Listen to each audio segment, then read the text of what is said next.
Kalau tiket ke luar negeri mahal-mahal banget lagi. Kan pengen healing. Ih, katanya pengen kemana sih ke luar negeri? Dibilangin pengen healing, pengen jalan-jalan, pengen refreshing. Sekalian buat nambahin foto di sosial media, Nyil. Ih, katanya tahu nggak? Kata pemerintah, jangan jalan ke luar negeri dulu kalau nggak penting-penting banget. Emang kenapa, Nyil? Soalnya COVID-19 lagi meningkat dan ada varian baru dari Afrika Selatan. Oh gitu ya, Nyil ya? Tapi kan aku pengen healing, Nyil. Ih, ketahu nggak Katinggo? Dengan berpikir positif dan olahraga, itu tuh udah cukup banget buat healing. Oh gitu ya, Nyil ya? Nah, kalau gitu, aku tunda dulu deh penerbangannya 3 hari. Ya, sama aja goong Katinggo kalau 3 hari.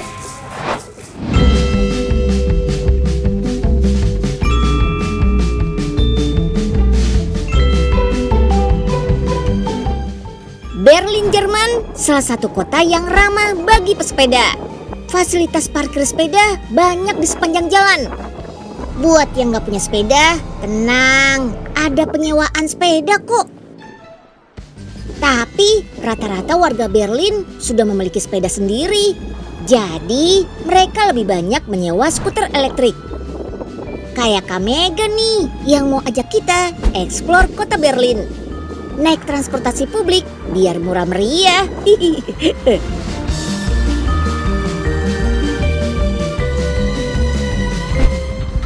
Oke, jadi sekarang kita lagi mau naik skuter untuk ke halte bis 100 yang akan membawa kita keliling Berlin.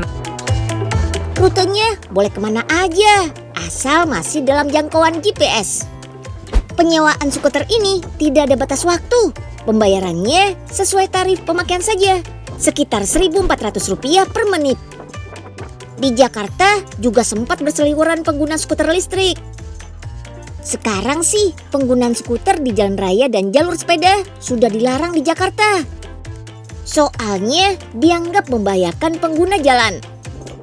Berbeda dengan naik skuter di Berlin, masih boleh lewat jalan raya dan jalur sepeda. Tapi tetap harus menaati peraturan lalu lintas. Kalau sudah selesai, tinggal balikin aja ke tempatnya. Tenang, gak perlu balikin ke lokasi awal pengambilan kok. Simpan di spot lain juga bisa. Di Berlin, orang-orang juga menggunakan bus untuk bepergian jarak jauh. Kalau ikutin rute bus di Berlin, kita bisa melihat ikon-ikon bersejarah nih. Harus punya tiket dulu dong. Di sini kita beli tiket lewat mesin yang ada di stasiun-stasiun terdekat. Harganya sudah termasuk tiket harian. Gak cuma bisa dipakai untuk satu transportasi umum saja, tapi bisa dipakai untuk tram, subway, kereta regional, dan lainnya. Tiket ini bisa dibeli sendiri, atau mau yang lebih murah, ada paket grup kalau perginya ramean. Harganya 8,8 euro per orang, sedangkan tiket grup maksimal 5 orang 25,5 euro. Lebih irit sekitar 3 euro per orangnya kan? Kita bisa berkeliling dengan rute Berlin Timur ke Berlin Barat hanya dengan bus 100 ini. Destinasi pertama, pusat kota Berlin, Alexanderplatz. Gedung pemerintahan kota Berlin, Rotes Rathaus, juga ada di sini. Sebelum era modern kayak sekarang, tahun 1850-an, tempat ini digunakan untuk latihan militer. Sekarang sih sudah banyak bangunan mall, bioskop, dan hotel. Pemandangan tengah kotanya ada jam dunia. Kita bisa melihat waktu di 148 kota besar di seluruh dunia. Bergeser sedikit, kita bisa melihat television tower yang tingginya capai 300-an meter. Ini nih menara keempat tertinggi di Eropa. Bangunan simbol utama Berlin adalah Gerbang Brandenburg. Dulunya adalah tembok pembatas dua wilayah Jerman saat Perang Dingin. Sampai akhirnya tembok runtuh, gerbang ini jadi lambang perdamaian dan pemersatu Berlin. Tempat bersejarah lainnya ada gedung parlemen Kekaisaran Jerman, Reichstag. Bangunan-bangunan lawas di Berlin semuanya masih terawat. Gak cuma mengutamakan fungsi, tapi juga seni. Gak heran kalau gedung-gedung di Berlin banyak dikunjungi buat foto-foto. Udah Instagramable, gratis lagi. Tempat bersejarah sudah. Nah, ini adalah tempat religi. Katedral Berlin atau penduduk sekitar menyebutnya dom. Saat musim dingin kayak gini, warga lokal lebih suka berkunjung ke tempat wisata indoor seperti museum. Jantung budayanya Berlin adalah Museum Island. Beberapa museum dengan koleksi seni budaya bersejarah bisa kita temukan di pulau kecil ini. Situs warisan dunia UNESCO ini berada di tengah Sungai Spree. Tempat-tempat yang dikunjungi ini memang favoritnya para turis. Dengan transportasi umum jadi jalan-jalan hemat, tapi bisa mengunjungi lebih dari 3 icon di kota Berlin. Nih kak, aku punya pertanyaan buat kakak. Berapa hari yang dibutuhkan untuk karantina bagi orang-orang yang berpergian ke luar negeri? 7 hari karantina. Betul, 100 buat kakak. Jadi pemerintah menetapkan dan mewajibkan bagi orang-orang yang berpergian ke luar negeri harus karantina selama 7 hari. Fungsinya nih kak, biar orang-orang yang berpergian ke luar negeri nggak menjadi sumber penularan baru. Next, Kamega mau menuju stasiun untuk naik U-Bahn, kereta cepat bawah tanah. Gak perlu beli tiket-tiket lagi, soalnya bisa pakai tiket yang dibeli di awal perjalanan. Bukan buat jalan-jalan ke tempat wisata lagi.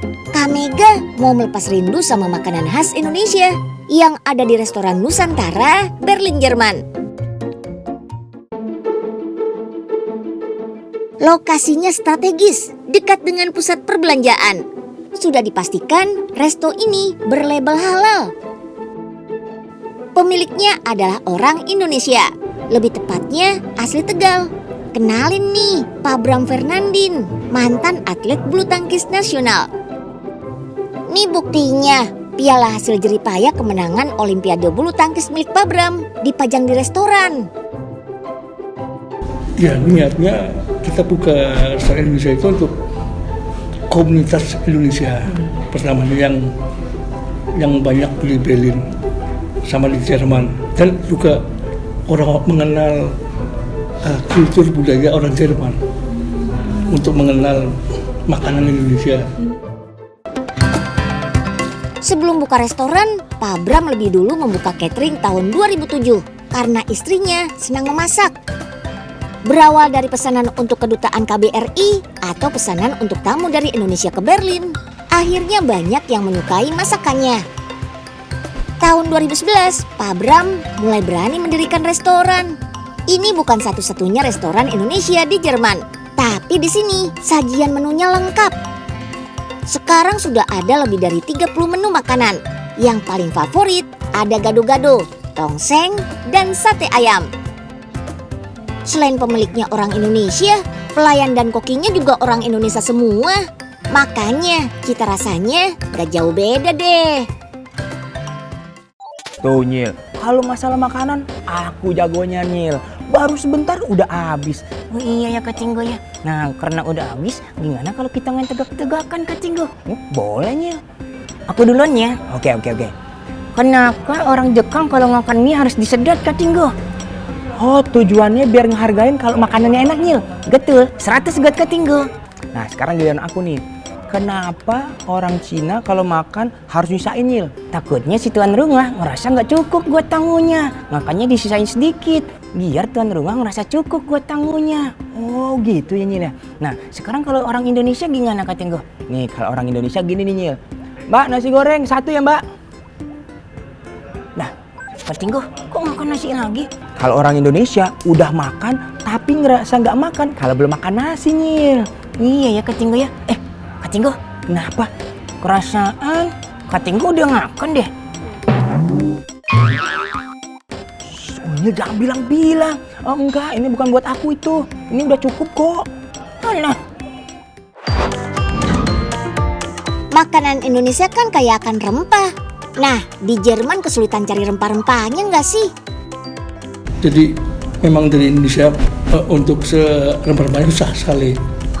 Tapi lambat laun lancar dari Indonesia barangnya ke Belanda, terus di Belanda dibawa ke sini. Di masa pandemi gini, per hari bisa didatangi 20-30 pelanggan. Sedangkan di akhir pekan bisa penuh sampai 50 pelanggan. Lumayan kalau untuk ngobrol-ngobrol sama teman enak, karena suasananya hangat dan makanannya makanan Indonesia. Lumayan untuk mengobati rasa rindu kampung halaman. Asik, tabungan udah nambah 5.000 nih buat pergi jalan-jalan ke luar negeri. Emang tabungannya Kak Tenggo udah ada gerakan? Wah, udah ada 65.000 Nyil. Ah, itu mah kurang Kak Tenggo. Kak Tenggo boros sih. Ah, emang gimana sih Nyil cara nabung yang bener? Nih, caranya nih Kak Tenggo, tentuin dulu tujuan destinasinya. Terus abis itu sisain 10% dari gaji. Kalau ada tanggahan, digagas Kak Tenggo. Iya Nyil. Wah, kalau kayak gini aku udah siap banget nih buat nabung nih. Boleh minta pembayarannya? Bentar ya Mbak ya. Waduh, nih bilnya 60.000, tabungan baru 65.000. Duh, ini Mbak, makasih ya Mbak. Makasih. Ah, sisa 5.000. Ya udah Kak Tenggo, makanya jalan-jalannya lewat mimpi aja ya. Kan nggak pakai duit tuh.